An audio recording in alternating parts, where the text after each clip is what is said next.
আসসালামু আলাইকুম। 5টি ভূমি সেবা সিস্টেমের নতুন ভার্সনে যে পরিবর্তন এসেছে সেই ভূমি সেবা পরিবর্তন নিয়ে এখন আলোচনা করব। সেটা আমরা যখন ক্রমে গিয়ে বা গুগলে গিয়ে যখন land.gov.bd লিখে সার্চ করি, সেখানে সিটিজেন নামের একটা অপশন আসে বা নাগরিক নামে অপশন আসে, লগ ইন, রেজিস্ট্রেশন, এগুলো লেখা আসে। আমরা সেখানে সিটিজেন বা নাগরিকে ক্লিক করব, রেজিস্ট্রেশনে ক্লিক করব। সেটা ক্লিক করার পরে তখন সেখানে মোবাইল নাম্বার চাবে, পাসওয়ার্ড চাবে, ক্যাপচার চাবে। সেই মোবাইল নাম্বার যখন আমরা দেব, সেই মোবাইলে কিন্তু আবার একটা SMS চলে যাবে বা ওটিপি চলে যাবে। সেই ওটিপি চলে যাবে। আর আমরা যে পাসওয়ার্ড দেবো, এই পাসওয়ার্ডটা হতে হবে বিশেষ করে সর্বনিম্ন 8 ডিজিট। সেখানে সেই পাসওয়ার্ডে বড় হাতের অক্ষর থাকতে হবে, ছোট হাতের অক্ষর থাকতে হবে, বিশেষ অক্ষর থাকতে হবে। সেই সাথে ফোন নাম্বার দিয়ে সেই পাসওয়ার্ড ক্যাপচার দিয়ে আমরা সেটা লগ ইন করে নেব।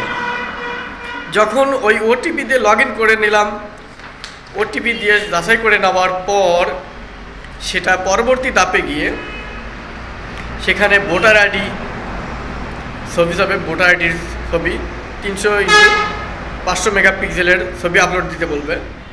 সেখানে আমরা যে ভোটার আইডি কার্ডের ছবি আপলোড দেব, সেই ছবিটা হতে হবে ক্লিয়ার কপি, অথবা ভোটার আইডি নাম্বার, জন্ম তারিখ, সাল, মাস এগুলো দিয়ে সেই তথ্যগুলো আমরা যাচাই করে নেব। সেটা যখন ভেরিফাই হবে, ভেরিফাইয়ের পর তার পরবর্তীতে ধাপে গিয়ে যখন ভেরিফাই করব, সেখানে ভোটার আইডি আপলোড দেব। দেওয়ার পর সেই তথ্যগুলো অলরেডি নিয়ে নেবে। নিয়ে নেওয়ার পর পরবর্তী ধাপে গিয়ে সেখানে নিজের নাম, পিতার নাম, মাতার নাম চলে আসবে অটোমেটিক। চলে আসার পর নিজের নাম ইংলিশে লিখতে হবে, ওখানে অটোমেটিক লেখা আসবে। সেই অনুসারে নিজের নাম ইংলিশে লিখে নেব, পিতার নাম বাংলাতে লিখে নেব, মাতার নাম বাংলাতে লিখে নেব। সেখানে লেখা আসবে, সেই অনুসারে আমরা সেটা লিখে নেব। সেটা লিখে নিয়ে যখন ভেরিফাই করব, ভেরিফাই করার পর সেই তথ্যগুলো আপডেট করার পর দেবার পর পরবর্তী ধাপে গিয়ে একটা ফর্মে চলে আসবে। সেই ফর্মে যে ডিটেলসগুলো চাবে, রক্তের গ্রুপ, গ্রাম, উপজেলা, জেলা, বিভাগ, এই তথ্যগুলো চাবে।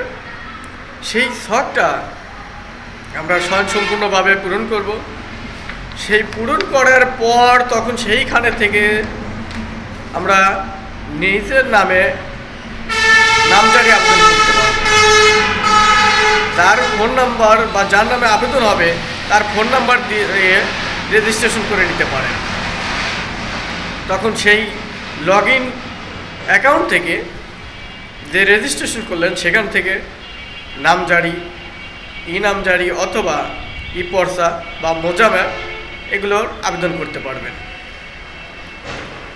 এইভাবে যারা আবেদন করতে আগ্রহী, নামজারি আবেদন করতে আগ্রহী, তারা এইভাবে রেজিস্ট্রেশন করে তারপর ই নামজারি আবেদন করতে পারবেন। সবাই ভালো থাকবেন, সুস্থ থাকবেন। আসসালামু আলাইকুম।